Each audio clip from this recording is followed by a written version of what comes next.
Cloudheim is a brand new game from Noodle Cat Games. They're a new studio hoping to make a name for themselves by creating something a little different from the usual kind of games seen on the market. A physics-based combat system and a story-focused co-op RPG world to explore are what truly define Cloudheim as a game. Whether you're bouncing around the map looking for treasure or delving into dungeons to plunder their loot, there's more than enough to do. When I first picked up Cloudheim, I thought I knew what I was getting into, but boy was I wrong. This game has a lot going on, and it seems like the developers aren't even close to done yet. The real question with Cloudheim isn't a matter of whether the game is in the perfect place right now. It's whether the game can get to where it's going and nail the landing. What is Cloudheim? This is a surprisingly difficult question to answer, given that it should be a physics-based co-op RPG. While that is the game's main characteristic, there is another part: base building. In Cloudheim, you'll move from island to island, completing quests and collecting items as you attempt to recruit the god associated with that island to your team. Your ultimate goal is to fix the world that's been shattered by Ragnarok, and the only hope you have is recruiting the gods to your side. You have 4 classes that you can use, with no limit, so you can use all the classes and their weapons with no problems. From there, it's a pretty standard RPG. Level, get loot, and eventually take on a boss. Once you've decided you have enough or finished getting everything you needed to, you can head back to your base camp on the back of a huge flying turtle. Here you'll build your base and give your Bolins, a sort of NPC that provides bonuses and gathers some resources, their jobs. You'll need to smelt ore and use it to craft different kinds of weapons, each one unique to a class. You'll also be able to sell any unwanted items you want at a shop where NPCs can come and purchase your wares. That's pretty much everything there is. There are some more specifics that I'll get into later, but now that you've got an understanding, there's still one important piece. This is an early access game, so the game could look totally different in just a few months. The story so far. In the version I was able to get my hands on and play, it seems like the story stops at the second island, but this will change in the release version. That said, there's still a long way for the story to go before it's even close to finished, it seems.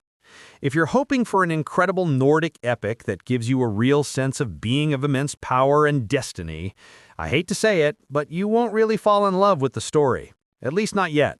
It's more like window dressing to explore the colorful and interesting world presented in Cloudheim. There doesn't seem to be much of any voice acting outside the tutorial. More than that, there are very few cutscenes beyond the introductory ones. You also don't have many NPCs to interact with beyond a few conversations. Your character's deeds are the main focus of the story, but each island has a main quest giver who will give you some lore along with the quests. There isn't much more there, as the NPCs really exist to push you along to the next quest or next world. Anyone else you meet can offer up some information and lore, but they won't do much else. You'll recruit the gods and bring them to your base, where they'll find a spot to hang out. After that, the NPCs of the island become uninteresting, so you should move on to the next island unless you can't, because you need more world stars. The roller coaster of progression. Progression in Cloudheim feels both good and bad. On the one hand, you have your player level and your class level. On the other hand, you have your base level and your world stars. These world stars are what enable you to unlock other islands. Let's start with player level and class levels. For your player level, it'll go up as you do things like complete quests or defeat monsters. Your class level only goes up when you use a weapon or ability from that class, but you can mix and match these at your discretion.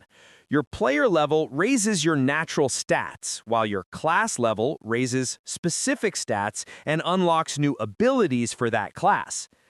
There's another layer of progression on top of this as well: weapon progression. Weapons can level up and grow stronger, but they can also be enhanced by finding upgrades while exploring. It isn't a bad idea on the surface, but it also means that new weapons aren't wildly important. You don't need to hunt down stronger weapons because your weapons are always getting stronger up to a certain point. As you do more around the maps, you'll unlock world stars.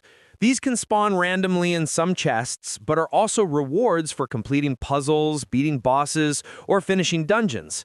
While not difficult to come across, they also become a bit of a pain to collect if you aren't doing everything you come across on the island. With these systems set in place, it sort of turns the game into a grind where you're more or less looking for world stars so you can move on to the next island. It's not a huge deal, but having other islands being gated off by world stars rather than player level makes your player level feel a bit irrelevant in comparison.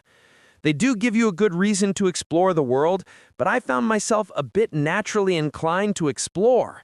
The game encourages and rewards exploration, which is great, but I did find myself struggling with finding world stars when I just wanted to move on to the next island. It's a wonderful world. The world itself is actually a lot of fun to simply run around in.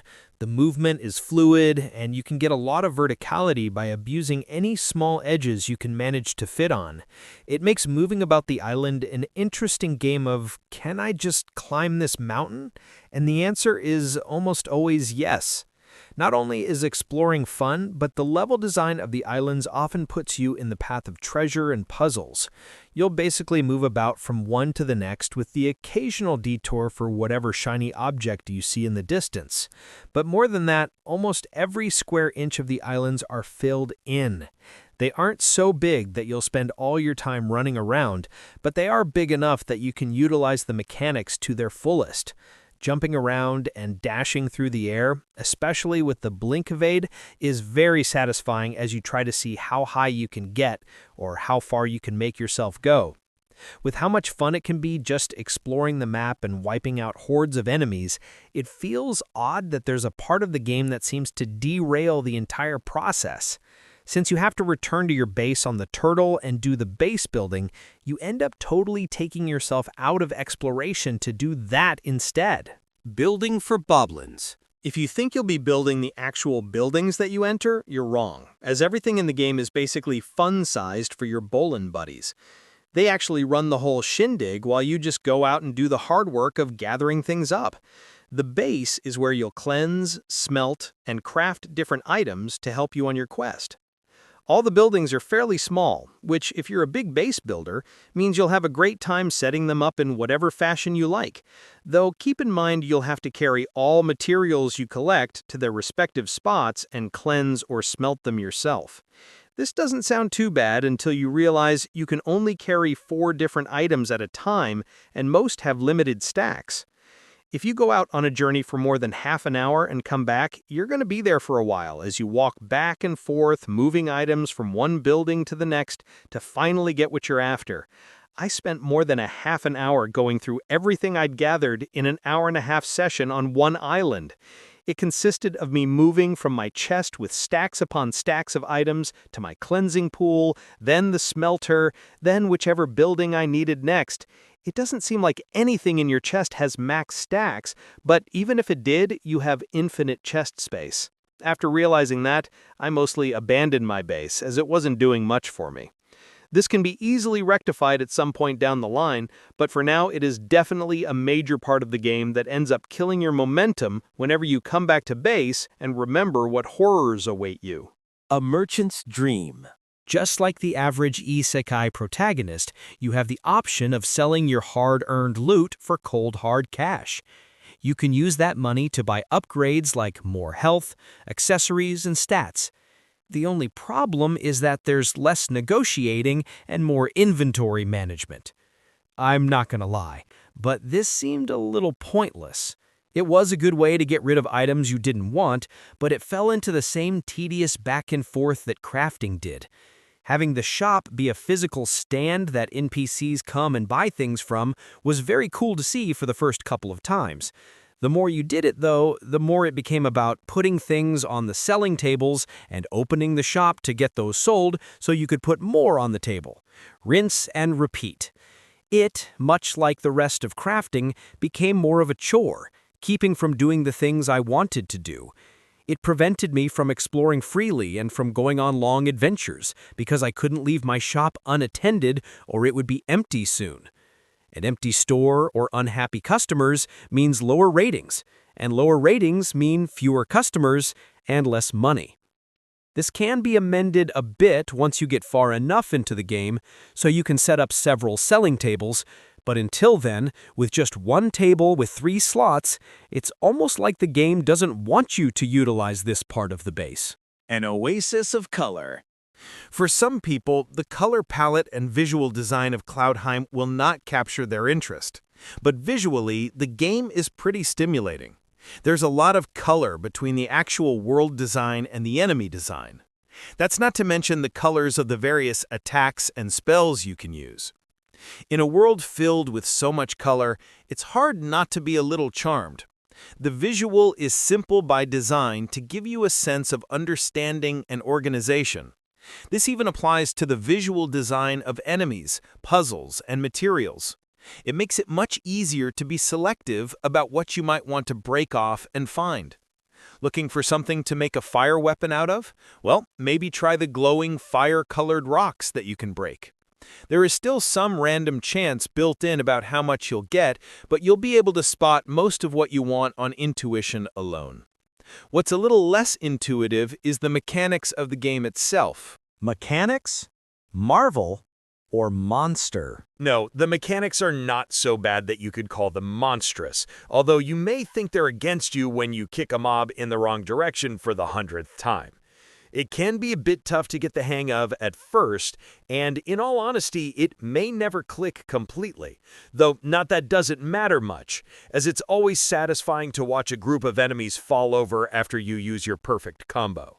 Since it is a physics-based combat system, everything you do is directional.